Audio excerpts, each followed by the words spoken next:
بسم اللہ الرحمن الرحیم۔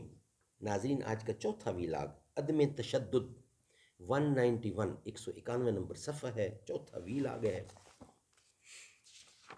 اردو زبان میں سرور عالم صلی اللہ علیہ وسلم کی سیرت پر جامع ترین کتاب سیرت النبی صلی اللہ علیہ وآلہ وسلم۔ رائٹر ہیں اس کتاب کے علامہ شبلی نعمانی رحمۃ اللہ، علامہ سید سلیمان ندوی رحمۃ اللہ، جلد نمبر 2۔ بسم اللہ الرحمن الرحیم، الحمد للہ رب العالمین، والصلاة والسلام علی رسولہ محمد وعلی آلہ واصحابہ اجمعین۔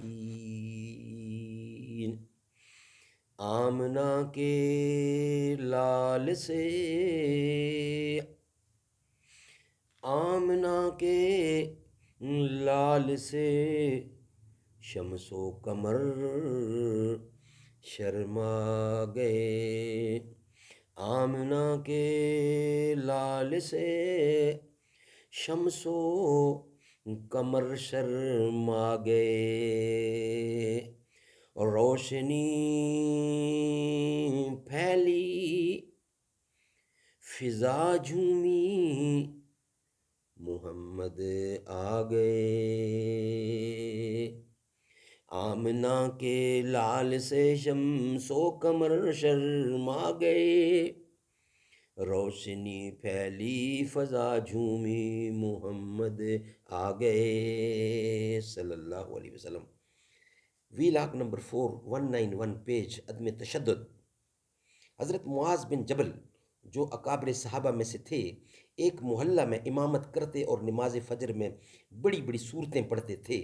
ایک شخص نے حضور اکرم صلی اللہ علیہ وسلم سے شکایت کی کہ وہ اس قدر لمبی نماز پڑھتے ہیں کہ میں ان کے پیچھے نماز پڑھنے سے قاصر رہتا ہوں۔ ابو مسعود انصاری کا بیان ہے کہ میں نے حضرت صلی اللہ علیہ وسلم کو کبھی اس قدر غضبناک نہیں دیکھا جس قدر اس موقع پر دیکھا۔ آپ نے لوگوں سے خطاب کر کے فرمایا، بعض لوگ ایسے ہوتے ہیں جو لوگوں کو متنفر کر دیتے ہیں۔ جو شخص تم میں سے نماز پڑھائے، مختصر نماز پڑھائے، کیونکہ نماز میں بوڑھے، کمزور، کام والے سبھی طرح کے لوگ ہوتے ہیں۔ سبحان اللہ، سبحان اللہ، کیا شان محمد مصطفیٰ ہے۔ حدود قصاص میں نہایت احتیاط فرماتے تھے اور جہاں تک ممکن ہوتا درگزر کرنا چاہتے۔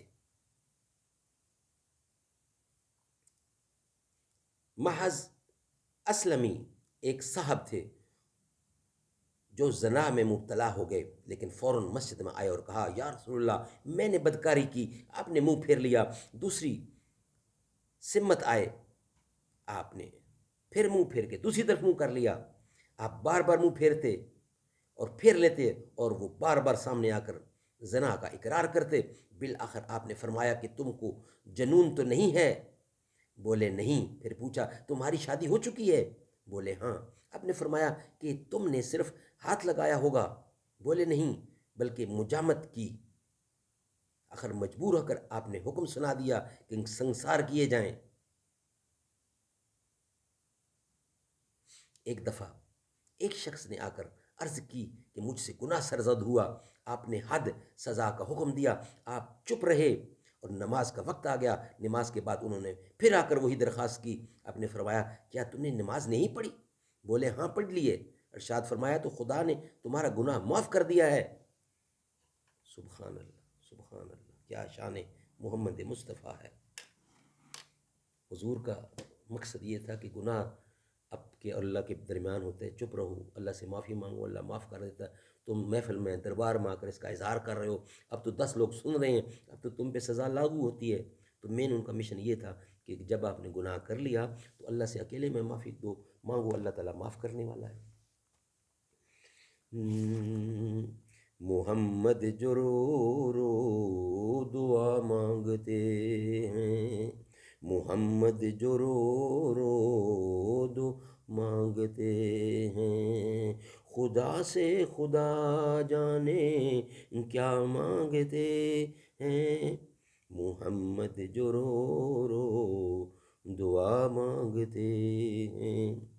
خدا جانے کیا چیز ہے کہ جس کو خدا سے خدا جانے کیا چیز ہے کہ جس کو خدا سے، خدا جانے کیا شے ہے کہ جس کو خدا سے، وہ سجدے میں سر کو جھکا مانگتے ہیں، وہ سجدے میں سر کو جھکا مانگتے ہیں، خدا سے خدا جانے کیا مانگتے ہیں، محمد جو رو رو دعا مانگتے ہیں۔